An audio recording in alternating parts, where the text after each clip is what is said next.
இயேசு கிறிஸ்துவின் நாமத்தினால் உங்களுக்கு என் அன்பின் நல்வாழ்த்துக்கள். இந்த நாளில் இந்த வேளையில் கூட பார்க்கும் பொழுது உபகமம் 33ஆம் அதிகாரம் 12வது வசனம். கர்த்தருக்கு பிரியமானவன் அவரோடு சுகமாய் தங்கியிருப்பான். அவனை எந்நாளும் அவர் காப்பாற்றி அவன் எல்லைக்குள் வாசமாய் இருப்பார். அல்லேலூயா. இந்த நாளில் இந்த வேளையில் கூட பார்க்கும் பொழுது இது பென்யமீனை குறித்து அப்படியாய் ஆசீர்வதித்து இஸ்ரவேல் புத்தரை ஆசீர்வதித்த ஒரு வாக்குத்தத்தம் தான். இந்த நாளில் கூட பார்க்கும் பொழுது நம்ம மேலே கர்த்தர் பிரியமாக இருக்கணும், அவர் நம்மோடு கூட சுகமாய் தங்கி இருக்கணும், என்னாலும் நம்மளை காப்பாற்றி நம்ம எல்லைக்குள்ளே அவர் வாசமாக இருக்கணும்.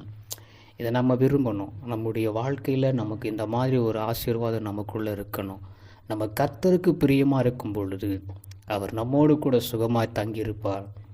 நின்னாலும் காப்பாற்றி நம்ம எல்லைக்குள்ளே அவர் வாசம் பண்ணுவார். நம்ம எல்லைக்குள்ளே வாசம் பண்ணிட்டா எல்லையெல்லாம் ஆனந்தம் நமக்குள்ளே வந்துடும்.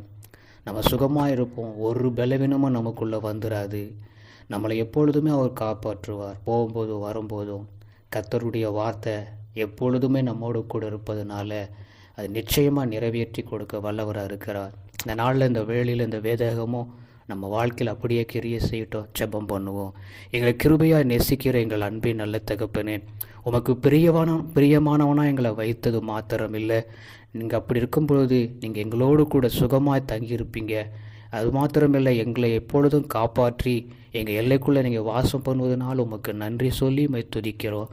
நீங்களே பொறுப்பெடுங்க, பாதுகாத்து கொள்ளுங்கள். இந்த வசனம் எங்கள் வாழ்க்கையில் கிரியை செய்யட்டும். இயேசுவின் நாமத்தில் ஆமென்.